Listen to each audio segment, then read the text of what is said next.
दोस्तों, अक्सर कहा जाता है कि किताबें इंसान की सबसे अच्छी दोस्त होती हैं। ये वही किताबें होती हैं जिनमें एक ऐसा रास्ता दिखाई दे जाता है इंसान को जिनको वह वर्षों से ढूंढ रहा होता है। यानी कि उन किताबों में ऐसी कितनी ही इबारतें लिखी हुई हैं जिनको वह बशर्ते ध्यान से पढ़ ले तो बस उसको जीवन में कोई भी दिक्कत नहीं आएगी। दोस्तों, एक किताब होती है और वह किताब कितना बड़ा कारनामा कर दिखाती है जिसके बारे में कोई सोच भी नहीं सकता।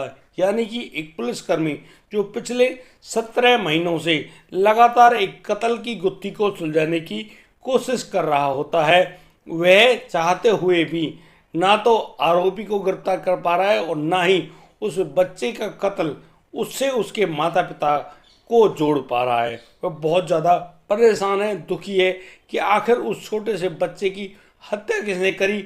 और उससे भी बड़ा सच तो यह है कि वह लड़का सच में ही उन माँ बाप की औलाद है या नहीं। लेकिन दोस्तों, जब उस किताब को ध्यान से पढ़ा गया तब जाकर उसमें पता चला कि एक बच्चे के बारे में यदि डीएनए टेस्ट कराया जाए तो माँ बाप के पसीने से और तो और मुंह की लार से भी पता चल जाए कि वाकई में यह बच्चा उन्हीं की औलाद है। दरअसल इस मामले में जिस बच्चे के साथ यह दरिंदगी हुई है उस बच्चे का जन्म आईवीएफ टेक्नोलॉजी के द्वारा हुआ था। यानी कि वो लोग वृद्ध हो चुके थे, वो लोग बच्चा पैदा नहीं कर पा रहे थे, तब जाकर उन लोगों को सफलता हासिल लगी एक आईवीएफ सेंटर के द्वारा। दोस्तों, आईवीएफ सेंटर ने उनकी गोद में उस बच्चे को लाकर बहुत ही ज़्यादा खुशियाँ दी, लेकिन वे खुशियाँ ज़्यादा दिनों तक ना टिकी। आखिर उस बच्चे को भी मर जाना पड़ा। दोस्तों, आखिर वह लड़का कौन था और कौन था उसका हत्यारा और आखिर किन कारणों की वजह से उसकी हत्या हुई, दोस्तों आइए जानते हैं पूरी घटना को। नमस्कार, आदाब, सत श्री अकाल दोस्तों, मैं भीषण प्रकाश स्वागत करता हूं आपका हमारे यूट्यूब चैनल किसी क्राइम के। और दोस्तों, आपसे प्यारा सा अनुरोध, आपने यदि हमारे चैनल को सब्सक्राइब नहीं किया है तो सब्सक्राइब कर लें, नोटिफिकेशन बेल को दबाना बिल्कुल ना भूलें। दोस्तों, आज का बेहद ही हैरान कर देने वाला मामला सामने आया है मध्य प्रदेश से। मध्य प्रदेश का एक प्रसिद्ध जगह है दमोह। दमोह में एक व्यक्ति जो कि बहुत ज़्यादा बेसब्री से पिछले 17 महीने से ढूंढ रहा है कि उसका बच्चा नहीं मिल रहा है। उनका एक बच्चा होता है जिसका नाम जयराज होता है। जयराज, जिसकी उम्र मात्र 12 साल रही होगी, वह एक दिन अपने घर से तो निकला लेकिन वह दोबारा घर नहीं लौटा। लेकिन दोस्तों, अब उस लड़के के बारे में हजार जगह ढूंढने के बावजूद भी कोई भी पता नहीं चलता है कि आखिर वह लड़का गया तो गया कहाँ। अब सभी लोग बड़े परेशान हैं, हैरान हैं और उस लड़के की खोजबीन में जुटे हुए हैं। यहाँ तक कि उस लड़के के बारे में पुलिस में भी इत्तला दी गई है। उनसे पूछा गया है कि यदि आपको इस बच्चे के बारे में कोई जानकारी मिले तो उन लोगों को ज़रूर बता दें। दरअसल इस रिपोर्ट को देने वाला व्यक्ति होता है लक्ष्मण पटेल और उनकी पत्नी यशोदा। वो बताते हैं कि वो काफ़ी वृद्ध हो चुके हैं, बच्चा पैदा करने की स्थिति में नहीं होते हैं। उन्होंने आईवीएफ सेंटर की मदद से एक बच्चे को जन्म दिया और वह बच्चा होता है जयराज। जयराज करीब 12 साल का है लेकिन वह मिल नहीं रहा है। यहाँ पर लक्ष्मण पटेल कई लोगों पर शक भी जताते हैं। पुलिस भी अपनी छानबीन कर रही होती है लेकिन पुलिस को कोई भी जानकारी नहीं मिलती है, ना ही कोई कामयाबी मिलती है। दोस्तों, करीब 14 महीने बाद एक व्यक्ति जिसके खेत में एक बच्चे का कंकाल बरामद हुआ था, वह व्यक्ति पुलिस को सूचना देता है कि उसके खेत में एक बच्चे का कंकाल पड़ा हुआ है। पुलिस अब तुरंत मौका वारदात पे पहुंचती है और पुलिस अब वहां पर उस बच्चे की शनाख्त करवाने में जुट जाती है। यहाँ पर लक्ष्मण पटेल और यशोदा को भी बुलाया जाता है कि क्या यह बच्चा उन्हीं का है। लेकिन दोस्तों, वहाँ पर ऐसा कोई सबूत तो था नहीं, मात्र कपड़े मौजूद थे जो उस बच्चे जयराज के ही होते हैं। लक्ष्मण पटेल और उनकी पत्नी कहती हैं कि यह जो बच्चा है उन्हीं का बच्चा जयराज है। लेकिन पुलिस कैसे यकीन कर ले, क्योंकि कपड़े तो किसी को भी पहनाए जा सकते हैं। लेकिन दोस्तों, पुलिस अब उस कंकाल को अपने कब्जे में ले लेती है और उसको अपने पास रखती है, ना कि उसके माता पिता को सौंपती है।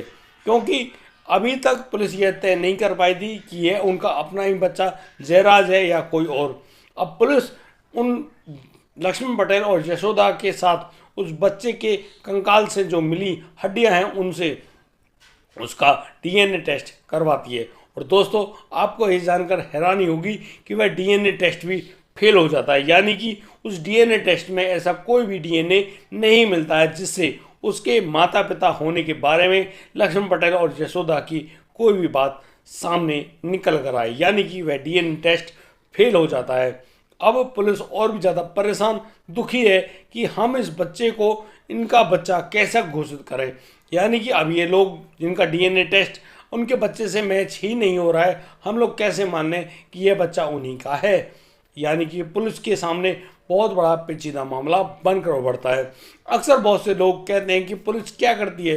दोस्तों, मैं आपको बता दूं कि पुलिस सच को सच साबित करने में अपनी जी जान तक लगा देती है और बहुत सारी ऐसी कोशिशें करती है जिसकी वजह से आज भी हमारे समाज में न्याय करने का जो ठेका है वह न्यायालय और पुलिस पर ही है।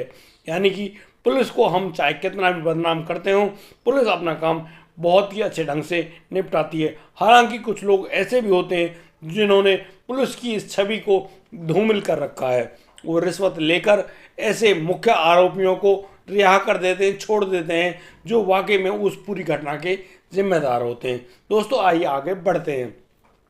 यहाँ जांच कर रहे एक श्रुति कीर्ति डीएसपी होते हैं, उनके हाथ एक ऐसी किताब आकर लगती है।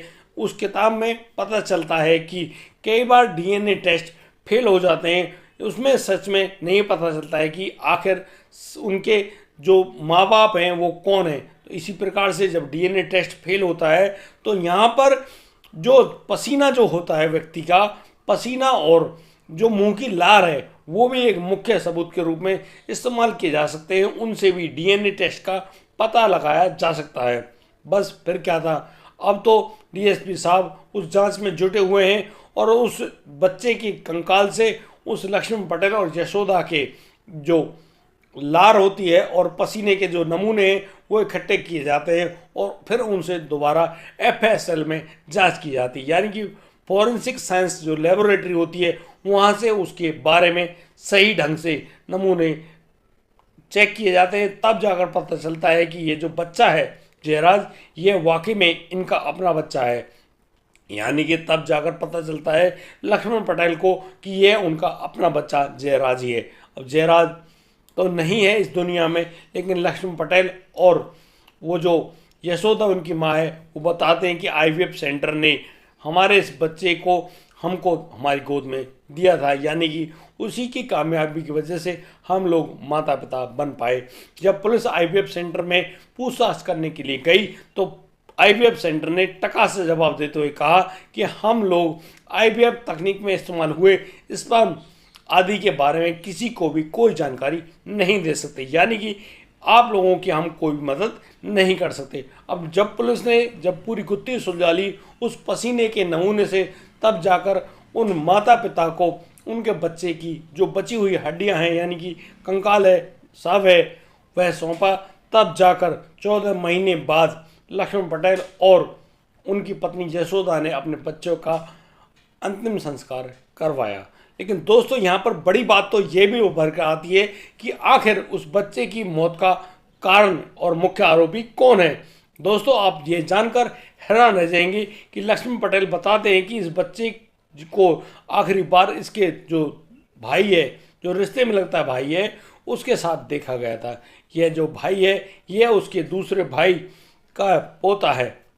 यानी कि यह लक्ष्मण पटेल बताते हैं कि उनकी माँ तो एक थी लेकिन पिता दो थे, यानी कि दो पिताओं की, एक बड़े पिता थे उनका तो बड़ा भाई था और छोटे पिता की वह खुद औलाद होता है, यानी कि लक्ष्मण पटेल होता है।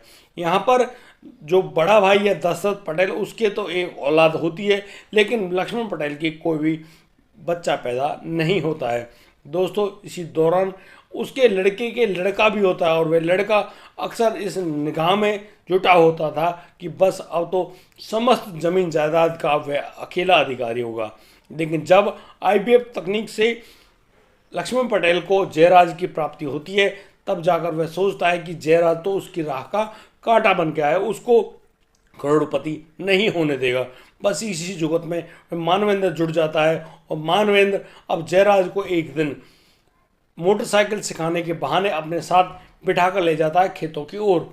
और खेतों पर जाते समय, खेतों पर पहुंचने पर अब जो मानवेंद्र है वह जयराज को बुला लेता है खेत में, और खेत में जाकर वह मानवेंद्र जयराज की गला घोंटकर हत्या कर देता है, और तो और उस सबको उसी खेत में छोड़कर वहां से भाग आता है। दोस्तों, मैं आपको बता दूं कि लक्ष्मण पटेल, जिनके पास करीब 100 एकड़ ज़मीन है, काफ़ी सारे महंगे प्लॉट हैं, और तो और एक अच्छी इमारत के मालिक भी हैं, उन सभी जगहों पर, उन सभी वस्तुओं पर उस मानवेंद्र की ऐसी गंदी नज़र थी जिसकी वजह से वह उनका मालिक बनना चाह रहा था। लेकिन दोस्तों, इस बुरे कृत्य को पुलिस ने इस प्रकार से सुलझाया और निपटाया, और दोस्तों, और जिस बात का डर था वही बात कर दी मानवेंद्र ने अपने भाई की हत्या कर दी। और दोस्तों, मैं आपको यह बता दूं, और दोस्तों, मानवेंद्र ने अपने चाचा जयराज की हत्या कर दी। और दोस्तों, जिस प्रकार से मानवेंद्र ने अपने चाचा जयराज, जो कि उम्र में उससे छोटा है, उसकी हत्या करने के बाद उसके सबको खेतों पर ही छोड़ाया, यह बेहद ही खतरनाक है। और दोस्तों, मैं आपको यह भी बता दूं कि लक्ष्मण पटेल ने सबसे पहले मानवेंद्र का नाम ही लिया था कि अवश्य उसने मेरे बेटे जयराज की हत्या की होगी, क्योंकि वह कई बार ऐसा काम कर चुका है। दोस्तों, अब पुलिस मानवेंद्र को गिरफ्तार कर चुकी होती है, और मानवेंद्र से सच भी उगलवाया जाता है, तो मानवेंद्र अपने ऊपर लगाए गए सभी आरोपों को सही ठहराता है और कहता है कि हाँ, उसने ही लड़के जयराज की हत्या करी है। दोस्तों, देखा आपने, पुलिस न्याय करने के लिए, यानी कि दूध का दूध और पानी का पानी करने के लिए बहुत ज़्यादा कोशिशें करती है, और इन कोशिशों में अक्सर जो लिखी हुई किताबें हैं वो किताबें हमारी कितनी अच्छी मददगार बनकर सामने आती हैं। यानी कि एक लार, एक पसीने की बूंद से भी पता लगाया जा सकता है कि उसके असलियत में माता पिता कौन है और वह किसका बच्चा है। यानी कि एक किताब ने एक ऐसी टाइम पर ऐसी मदद करी जिसने बता दिया कि आखिर उस पूरी घटना में मरने वाला मृतक कौन था और मारने वाला कौन था। दोस्तों, आज की घटना में सिर्फ इतना ही। मिलता हूँ कल, लाता हूँ एक और नया सनसनीखेज ब्लाइंड मर्डर स्टोरी। तब तक के लिए आप बढ़िया रहें, बेहतरीन रहें, अपना और अपने परिवार का बखूबी ख्याल रखते रहें। जय हिंद, जय भारत।